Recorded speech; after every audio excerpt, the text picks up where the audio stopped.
Hello and welcome to Question and Answer episode 14. Forgive the darkness.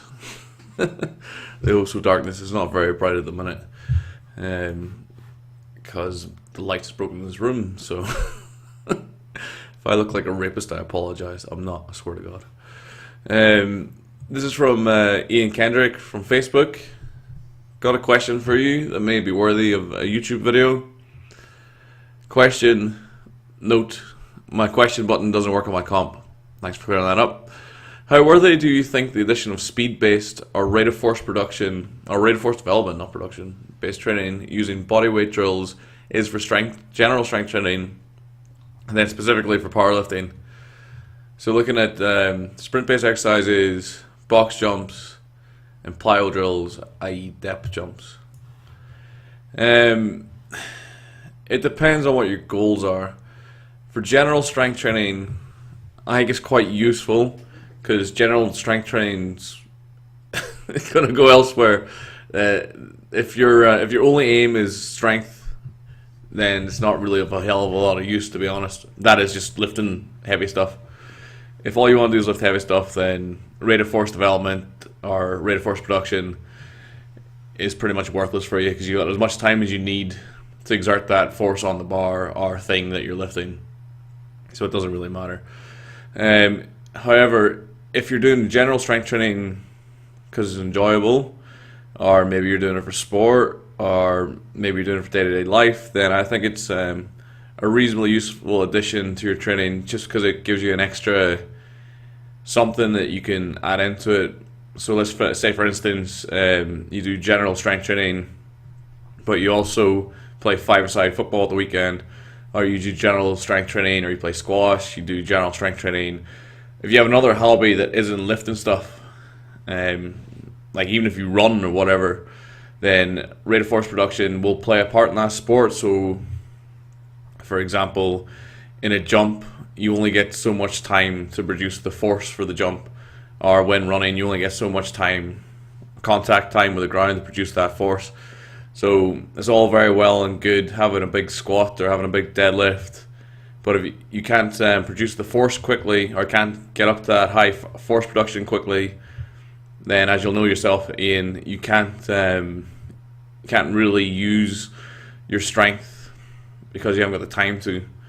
Strength training itself will bring up your rate of force production a little bit. I always use the analogy of a car. So you can have like two cars.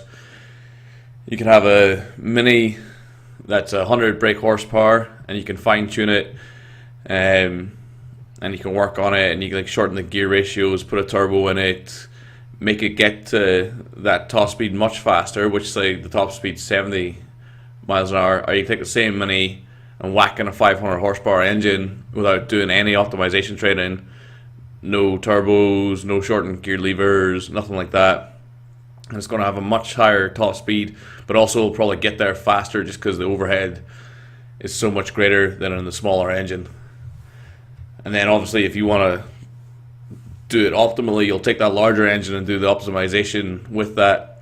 So if you think about your body as an engine, the strength training basically develops your maximum horsepower, and then the body weight stuff produces your acceleration at lower levels, and then like the added extra body weight stuff like med balls, external resistance training like jump squats, snatches, cleans, or the heavier power stuff that develops your acceleration through the later top ends.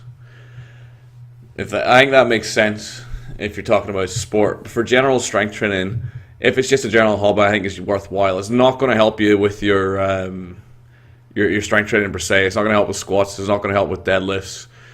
It's not going to help with bench press.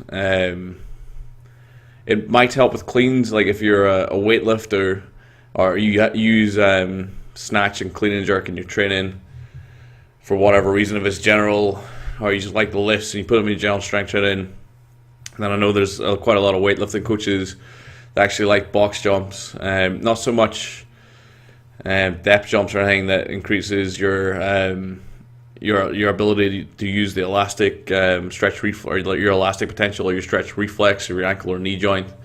in a reactive manner or developing reactive strength. Reactive strength is not important in weightlifting, but your actual explosive ability, I think it can help with the development, because you only have a finite amount of time within a clean or a snatch to pull the bar to the correct height before you have to get under it. I can't, off the top of my head, I can't think of actual time scales. But it's certainly it's a lot slower than something like it's sprinting, where it's like a tenth, like it's 10 milliseconds or less, or like between 10 and 13 or 100 and 130 milliseconds time on the floor to actually produce the force. Obviously, an acceleration phase of running, that's going to be a longer amount of time to build up your force and to build up your acceleration. And it's something like a jump, on a box jump, let's say you have 300 milliseconds to build up that force. And something to clean, say it's like 800 milliseconds, let's say, for the actual second pull phase. The whole clean portion of the lift's probably more like 1 point something seconds. Like I said, I don't have any time scales off the top of my head, so I can't elucidate this way, and I can't numbers elucidate, it's a stupid word. But for cleans and snatches, due to the quick nature of those lifts, or even jerks and push presses, some kind of explosive based training could help, like box jumps probably, but as far as you need to go. There's no real need for sprint based exercises. Depth jumps, etc. are definitely not going to help, because that's just working on the elastic component or building up your reactive strength, which is very important in activities like running or changing direction. Less so in changing direction. Changing direction is more to do with eccentric strength and your relative strength. But certainly within sprinting and actually just jumping, so if you do like high jumps, you do triple jump or something of that nature, especially triple jump and hurdle jumping, your reactive strength is like a huge part of your sport. High jump is a huge part of your sport. High jump, it is your sport. Your counter movement jump, or your ability to produce power in an eccentric, concentric manner, without like jumping, then jumping, then jumping, or dropping off a box and jumping, is actually more important. If you ever watched like Stephen Holmes, that video of him jumping over those hurdles, like Mario, as the example of someone who's excellently developed reactive strength and elastic capability, that can just like bound like a 60-inch hurdle with barely any effort, just using gravity and the stiffness of their joints and their ability to like utilize that in the force production. Whereas in something like weightlifting, the times involved are much greater, and also the forces involved are much greater. That guy's like a 60 kilo guy projecting himself over a hurdle, whereas in weightlifting you're potentially like a 160 kilo guy lifting 260 kilos, so the combined system weight's much, much larger. The force required is larger, but the times are greater. So you can, in a kind of like beating around the bush law here, for weightlifting, there's definitely applicability. I don't think it's a well-defined applicability. I think it's one of those things within weightlifting they do it because it's one of those things that helps, or they think helps. I don't think there's been a well-established cause and effect relationship between those two factors, but it's certainly something that could help. Within powerlifting, it's not going to help. It's just not. You've got as much time as you need to do the lift. Like, you pull a deadlift and it takes 20 seconds. If you do it technically correctly, it's still going to count. Bench press can take 30 seconds. If it's done to the rules and it passes in comp, it's still going to pass. Like, how quickly you get to that force doesn't matter. It's just the actual force you produce that matters. So speed work's pretty much a nonsense. Probably going to get burned at the stake here for saying that, but speed work within power training makes no sense. And speed training with like squats and bench training and deadlifts also a nonsense. If it takes you like a second, 2 seconds to complete a rep, which it will do in a deadlift or a squat, even with like a really sub-maximal weight, still fucking ages. It's not speed or speed strength. It's far from it. The closest to like a speed strength exercise or strength speed or whatever the hell you want to call it within lifting weights is going to be something like a jump, squat, jerk, clean, snatch, and that's why they get used in sports training.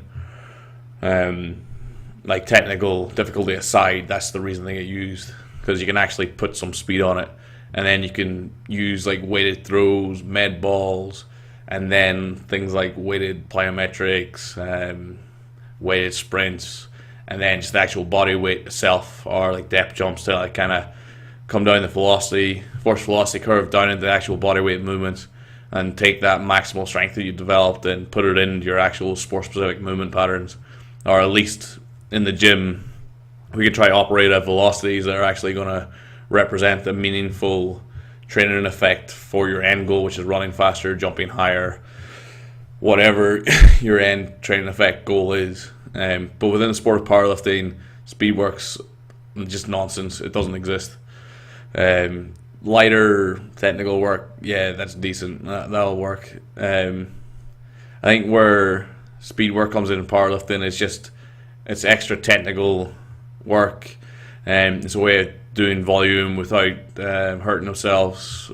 If you train constantly with heavy weights, with good or not so good form, eventually you're going to get chewed up. Where if you only lift once in a week heavy and then once in a week speed work, you only train heavy once a week, which severely limits your ability to get hurt in the gym.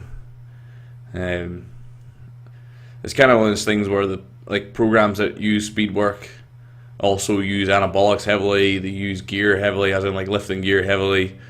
It's too hard to pick out what the actual cause and effect is within those training methodologies. You look at Boris Shilko. Does he use speed work? Maybe, I don't know. Something I maybe need to look into. Maybe I'm ignorant. Maybe I need to